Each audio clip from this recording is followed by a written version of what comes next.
Merc's amalgamated mid-sized coupe puts richness and refinement ahead of any dynamic cutting edge.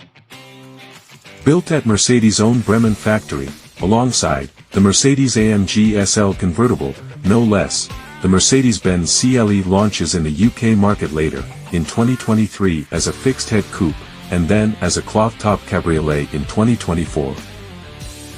At launch, the coupe will be offered in the UK market with a choice of 4- and 6-cylinder mild hybridized turbo petrol engines, CLE 300 and 450, both with 4MATIC 4-wheel drive, but not as the cheaper, rear-driven CLE 200 petrol, nor the CLE 220D 4-cylinder diesel, which Mercedes will produce for markets other than ours.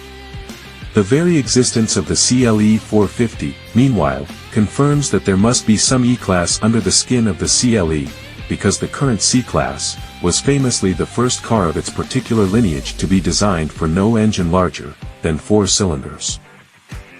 Mercedes is working on a CLE 300e plug-in hybrid derivative for introduction in a year or so, but it'll be a coupe-only powertrain when it comes. Although AMG performance versions are expected too, confirmation of their particular form remains to be made. And so 4MATIC 4-wheel drive becomes a de facto standard offering on UK versions of the car.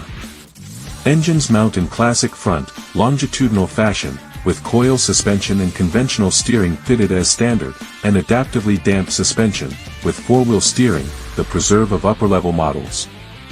Unlike on bigger Mercedes models, air suspension isn't offered. Interior. So to the first order of business, is this car more pumped up C-Class or slimmed down E-Class in its presence, layout and general character? At the curb, you might expect the former, because of its sheer size. But on the inside, the CLE's fascia is obviously C-Class derived. You may have already clocked the Quartic, high-level air vents, the tapering fascia panel, and the glossy black union of center stack and transmission tunnel that all give the game away, where perhaps you'd hope to see the E-Class's wider and more expansive-looking fascia. The lower fascia plastics lack the tactile material quality you'd expect of an E-Class, too, with just a hint of hard, reflective cheapness about them, although, as usual, Mercedes seeks to draw your attention away with its typical, top-level razzle-dazzle chrome and gloss carbon fiber. The overall ambience is rich enough, though it's not as widely or pervasively lavish and expensive feeling as some may expect. But then there's all of the car's digital technology to consider, among which is the new E-Class's third-generation, portrait-orientated MBUX infotainment system, which gets a more powerful processor, a simplified top-level menu system with bigger menu icons, and fully integrated and connected Android app-based compatibility, with the likes of TikTok, WebEx and Zoom. I didn't have a chance to test them all, but trust that the video conferencing apps work only when the car's parked. The revised home screen layout, meanwhile, offers a marked improvement on simplified usability. Engines and performance. Although notably plainer sounding than the straight-six CLE 450, the 4-cylinder CLE 300 4MATIC is likely to dominate the UK sales mix, and while it does lack the more seductive audible richness of its sibling model, it doesn't want for good mechanical isolation, easy drivability, or respectable outright performance. There's only a distant 4-cylinder rasp about the turbocharged 2.0-liter engine, audible most at idle and when revving beyond 3,500 RPM. It's not quite the soundtrack you expect of a car like this, but it's an awfully long way from harsh or unpleasant. Mercedes improved mild hybrid drive assistance.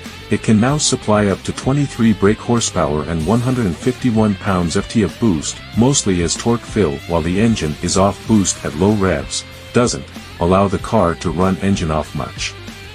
But it does enable meaningful, accessible roll-on performance in give-and-take traffic, and often seems to keep the 9-speed automatic gearbox from downshifting under part throttle acceleration. The car doesn't exactly feel urgent at full power, especially when revving above 4,000 RPM, but it'll be quick enough for buyers who've probably turned down sportier options in any case in favor of a more classically Mercedes luxury dynamic vibe. The CLE 450, meanwhile, feels surprising brisk on the road, torquey and responsive from lowish revs, but also considerably keener to rev than the 4-pot CLE 300, and much sweeter on the ear. The straight 6 greater richness of performance is actually what customers will be paying for, you'd imagine. And digitally enhanced or not, the 3.0-liter unit really does sound quite blue-blooded, and it's predictably smooth revving, and enticing even in its milder moments. That's a little brief information for us this time. Don't forget to subscribe, like, comments and share for other latest video updates. Thank you.